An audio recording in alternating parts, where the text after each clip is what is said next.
Hi, എല്ലാവർക്കും ഞങ്ങളുടെ YouTube ചാനലിലേക്ക് വീണ്ടും സ്വാഗതം. ഇന്ന് നമ്മളിവിടെ തയ്യാറാക്കുന്നത് വളരെയധികം ടേസ്റ്റി ആയിട്ടുള്ള ഒരു അപ്പത്തിൻ്റെ റെസിപ്പിയാണ്. നമ്മുടെ കലത്തപ്പം അല്ലെങ്കിൽ കണ്ണൂരൊക്കെയാണ് ഈ അപ്പം കൂടുതൽ ഫേമസ് ആയിട്ടുള്ളത്. അത്രയും സൂപ്പറായിട്ടുള്ള ഒരു അപ്പത്തിൻ്റെ റെസിപ്പിയാണ് ഇപ്പോൾ നമ്മൾ കാണിക്കാൻ പോകുന്നത്. അപ്പോൾ വേഗം തന്നെ നമുക്ക് റെസിപ്പിയിലോട്ട് കിടന്നാലോ.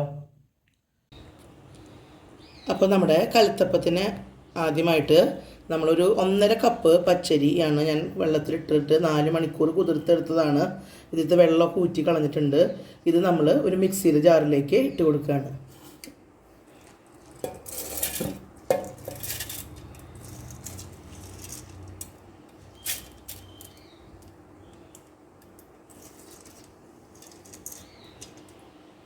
ഇപ്പം നമ്മൾ 1.5 കപ്പ് പച്ചരി നല്ല പോലെ കുതിർത്തത് മിക്സിയുടെ ജാറിലേക്ക് ഇട്ട് കൊടുത്തിട്ടുണ്ട്.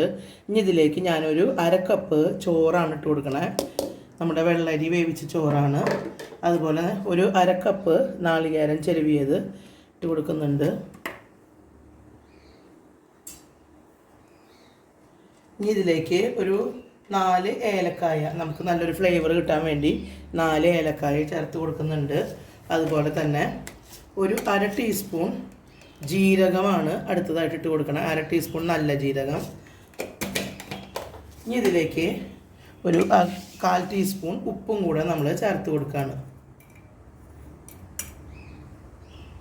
1/4 ടീസ്പൂൺ ഉപ്പും കൂടെ നമ്മൾ ചേർത്ത് കൊടുത്തിട്ടുണ്ട്.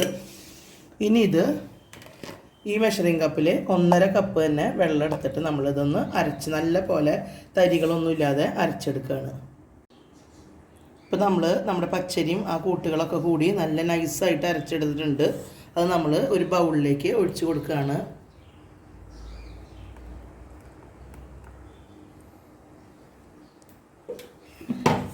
ഇനി ഇതിവിടെ മാറ്റി വയ്ക്കാം നമുക്ക്.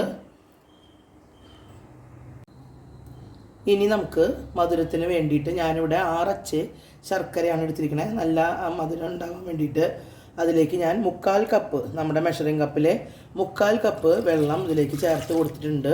ഇനി നമ്മൾ ഈ ശർക്കര മെൽറ്റാവുന്ന വരെ ഒന്ന് ഉരുക്കിയെടുക്കാം. കട്ടിയിലൊന്നും ആക്കണ്ട, ശർക്കര മെൽറ്റാവുന്ന വരെ മാത്രം നമുക്കിതൊന്ന് ഉരുക്കിയെടുത്താൽ മതി. ഇപ്പോൾ നമ്മുടെ ശർക്കര നല്ല പോലെ മെൽറ്റായി വന്നിട്ടുണ്ട്. നമ്മുടെ ഈ ശർക്കര മെൽറ്റായത് നമ്മൾ കട്ടിയിലൊന്നും ആക്കണ്ട, മെൽറ്റായി മാത്രം വന്നാൽ മതി. ഈ സമയത്ത് നമ്മൾ സ്റ്റവ് ഓഫ് ചെയ്തു. ഇനി നമ്മൾ ഇതേ ചൂടോടുകൂടി തന്നെ നമ്മൾ നേരത്തെ അരച്ച് വെച്ച അരിപ്പൊടിയിലേക്ക് ചേർത്ത് കൊടുക്കുകയാണ്. ഇനി നമ്മുടെ മാവിലേക്ക് ഈ ശർക്കര ഒന്ന് അരിച്ചൊഴിക്കുക കേട്ടോ. ശർക്കരയിൽ എന്തെങ്കിലും കല്ലോ തരിയോ എന്തെങ്കിലും ഉണ്ടെങ്കിൽ അത് പോകാൻ വേണ്ടിയിട്ടാണ് നമ്മളിങ്ങനെ അരിച്ചൊഴിക്കണത്. ഒഴിച്ച വഴിക്ക് നമ്മൾ നല്ല പോലെ ഇളക്കി മിക്സ് ചെയ്യണം, അല്ലെങ്കിൽ ഈ മാവ് ചിലപ്പോൾ വെന്ത് പോകാനുള്ള സാധ്യതയുണ്ട്. പെട്ടെന്ന് തന്നെ നല്ല തിളച്ചത് ഒഴിക്കുമ്പോഴേ. അപ്പോൾ ഇത് നല്ല പോലെ നമുക്കിങ്ങനെ ഇളക്കിയെടുക്കാം.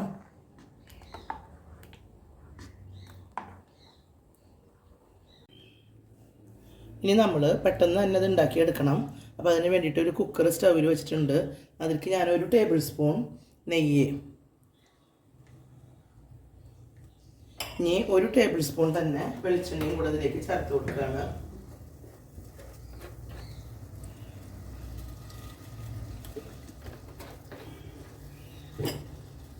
ഇനി ഇതിലേക്ക് നമ്മൾ ഒരു 1/4 കപ്പ് നാളികേരം ചെറിയതായിട്ട് കൊത്തിയെടുത്തതാണിത്.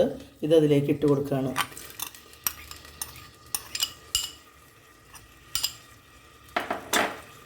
ഇതൊന്ന് ലൈറ്റ് ബ്രൗൺ കളറാവണ വരെ നമുക്കിതൊന്ന് മൊരിച്ചെടുക്കാം. ഇപ്പോൾ നമ്മുടെ നാളികേരക്കൊത്ത് ലൈറ്റ് ബ്രൗൺ ആയി വന്നിട്ടുണ്ട്. നമ്മളിത് കുക്കറിൽ നിന്ന് ഇങ്ങനെ കോരി മാറ്റുകയാണ്.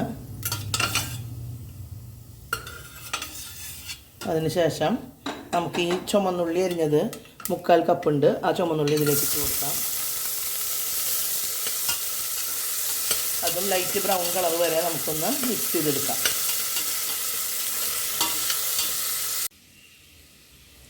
ഇപ്പം നമ്മുടെ മാവ് നല്ല ഏകദേശം ചൂടുള്ളതാണ്. അതിലേക്ക് നമ്മളൊരു 1/4 ടീസ്പൂൺ ബേക്കിംഗ് സോഡ ചേർത്ത് കൊടുക്കുന്നുണ്ട്. എന്നിട്ട് ഇത് നല്ല പോലെ നമുക്കൊന്ന് മിക്സ് ചെയ്ത് വെക്കാം.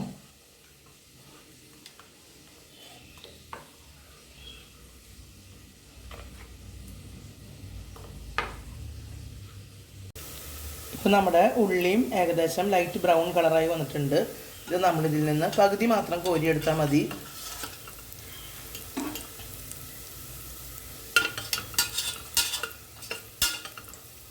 ബാക്കി പകുതി അതിൽ കിടന്നോട്ടെ. അതിലേക്ക് കുറച്ച് നാളികേരക്കൊത്ത് നേരത്തെ വറുത്തതും കൂടെ നമ്മൾ ഇട്ട് കൊടുക്കുകയാണ്. ഇനി നമ്മുടെ കുക്കർ നല്ല ഹൈ ഫ്ലെയിമിൽ തന്നെയാണ് ഇരിക്കണം കേട്ടോ. ഈ സമയത്ത് നമ്മളിവിടെ കലക്കി വെച്ചിരിക്കുന്ന മാവ്,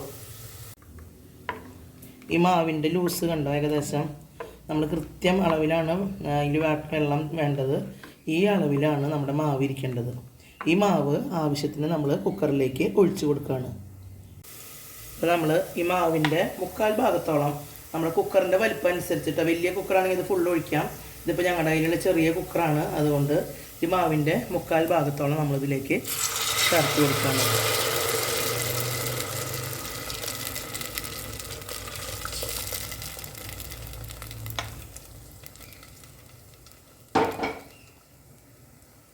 ഇനി ഇതിൻ്റെ മുകളിലേക്ക് കുറച്ചും കൂടെ നമുക്കിത് ഒന്ന് ഇട്ട് കൊടുക്കാം നല്ലപോലെ.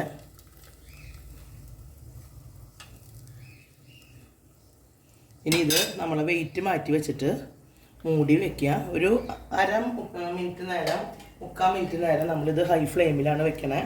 അതിനുശേഷം ഞാൻ എങ്ങനെ വെക്കേണ്ടതെന്ന് കാണിച്ചു തരാം. ഇപ്പം നമ്മൾ കുക്കർ മൂടിയിട്ടുണ്ട്, വെയിറ്റ് വെച്ചിട്ടില്ല. ഈ കുക്കർ സ്റ്റീലിൻ്റെ ആയതുകൊണ്ട് ഇത് നമുക്ക് ഡയറക്റ്റ് ലോ ഫ്ലെയിമിൽ വെച്ചാലും അടി പിടിക്കാനുള്ള സാധ്യതയുണ്ട്. അത് കാരണം നമ്മളിവിടെ ഒരു ദോശക്കല്ല് ചൂടാക്കി വെച്ചിട്ടുണ്ട്. ആ ദോശക്കല്ലിലേക്ക് ഇത് നമ്മൾ ഇറക്കി, അതിൻ്റെ മുകളിലേക്കാണ് ഇത് നമ്മൾ വെച്ച് കൊടുക്കണേ. ഏറ്റവും ലോ ഫ്ലെയിമിലാണ് നമ്മളിത് വെക്കുക. ഇങ്ങനെ വെച്ചിട്ട് ഏകദേശം ഒരു 12 മിനിറ്റ് കഴിയുമ്പോൾ നമുക്കൊന്ന് തുറന്ന് നോക്കാം. അപ്പോൾ നമ്മുടെ ഈ കുക്കറപ്പം അല്ലെങ്കിൽ കണ്ണൂരിലെ കലത്തപ്പം റെഡി ആയിട്ട് വന്നിട്ടുണ്ടാവും. അപ്പോൾ നമ്മൾ കുക്കർ ഇത് പഴയ ദോശക്കല്ലിൻ്റെ മുകളിലാണ് കയറ്റി വെച്ചേക്കണേ. ഏറ്റവും ലോ ഫ്ലെയിമിലാണ് ഇട്ടേക്കണേ. ഇങ്ങനെ ഒരു 12 മിനിറ്റ് ആകുമ്പോൾ നമ്മുടെ അപ്പം റെഡി ആയിട്ടുണ്ടാവും.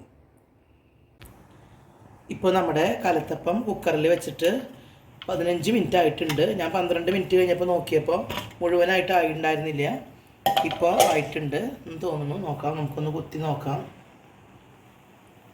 അപ്പോൾ ഇതിനൊന്നും പിടിക്കണമൊന്നുമില്ല. അപ്പം നമ്മുടെ അപ്പം ഇവിടെ റെഡി ആയിട്ട് വന്നിട്ടുണ്ട്. അപ്പോൾ നമ്മൾ ഇത് സ്റ്റവ് ഓഫ് ചെയ്തിട്ട് വീണ്ടും ഒരു ചൂടാറുന്ന വരെ ഇതൊന്ന് മൂടി വയ്ക്കാം. അപ്പോൾ ആ ഉള്ള ചൂടിലിരുന്നിട്ട് ഇതൊന്നും കൂടെ ആയിക്കോളൂ കേട്ടോ.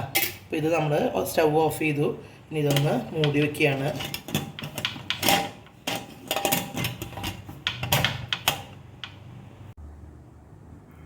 ഇപ്പോൾ നമ്മുടെ കലത്തപ്പം ചൂടാറി വന്നിട്ടുണ്ട്. ഇപ്പോൾ നിങ്ങൾക്ക് ആ സൈഡൊക്കെ കണ്ടോ വിട്ട് നിൽക്കണ, ഇത് നമുക്ക് പെട്ടെന്ന് തന്നെ എടുക്കാം. എന്നിട്ട് നല്ല സോഫ്റ്റ് ആയിട്ടുള്ള അപ്പമാണ്. അപ്പോൾ നമുക്ക് വേഗം തന്നെ അത് കട്ട് ചെയ്യാം. ഇപ്പോൾ നമ്മുടെ അടിപൊളിയായിട്ടുള്ള കലത്തപ്പം അല്ലെങ്കിൽ കുക്കറപ്പം ഇവിടെ റെഡിയായി വന്നിട്ടുണ്ട്. നിങ്ങൾക്ക് എല്ലാവരും ഇത് ട്രൈ ചെയ്ത് നോക്കണം. വളരെ ഈസി ആയിട്ട് നമുക്ക് ഉണ്ടാക്കാവുന്ന ഒരു റെസിപ്പിയാണ്. അപ്പോൾ നിങ്ങൾക്ക് എൻ്റെ വീഡിയോ ഇഷ്ടമായാൽ നിങ്ങളിത് ലൈക്ക് ചെയ്യണം, ഷെയർ ചെയ്യണം. അതുപോലെ ഞങ്ങളുടെ ചാനലിനെ നിങ്ങൾ സപ്പോർട്ട് ചെയ്യണം. അടുത്തൊരു ഉഗ്രൻ വീഡിയോയുമായി ഞങ്ങൾ ഉടനെ വരാം. ഓക്കേ, ഇതൊന്ന് കട്ട് ചെയ്ത് നോക്കാം. വളരെ സോഫ്റ്റാണ്, അപ്പോൾ കട്ട് ചെയ്യുമ്പോൾ ശ്രദ്ധിക്കണം, ഇത് വേഗം പൊട്ടും. അപ്പോൾ നമുക്ക് കുറച്ച് വലിയ പീസുകളായിട്ട് ഇത് കട്ട് ചെയ്തെടുക്കാം.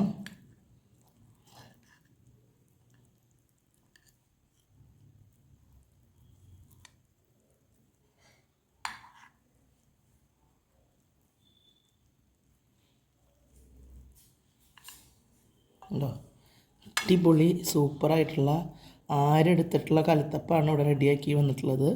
വളരെ സോഫ്റ്റാണ്, എല്ലാവർക്കും ഇഷ്ടമാവും. പെർഫെക്റ്റ് ആയിട്ടുള്ള കലത്തപ്പം.